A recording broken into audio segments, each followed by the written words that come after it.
అంటూ ఎంత భూమి అయినా సరే 99 పైసలకి విక్రయిస్తాం, మీకు నచ్చిన రేటుకి తెగ నమ్ముకోండి. బాబు సర్కార్ భలే ఎత్తుగడ, రియల్ దందాకు రెడీ. దేశంలో ఎక్కడా లేని విధంగా లోకేష్ మార్క్ విధానం, land incentive for tech hubs, lift పేరుతో ప్రత్యేక పాలసీ, ఊరు పేరు లేని వర్షా లాంటి కంపెనీలు వందలాదిగా సృష్టించి దారాదత్తం చేసే ఎత్తుగడ, వర్షాకు కారు చౌకగా కట్టబెట్టే యత్నాలపై తీవ్ర విమర్శలు రావడంతో తెరపైకి మరో పాలసీ.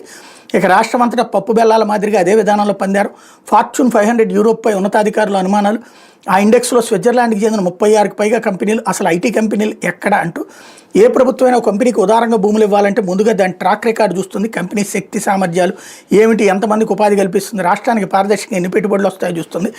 అంతటా నిబంధనల ప్రకారమే వ్యవహరిస్తుంది. కానీ ఇలాంటివేమీ పట్టించుకోకుండా పప్పు బెల్లాల మాదిరిగా భూముల పందేరానికి టీడీపీ కుటుంబ సర్కార్ సిద్ధమైంది. ఐటీ కంపెనీల ముసుగులో రియల్ ఎస్టేట్ వ్యాపారం దారితీసింది.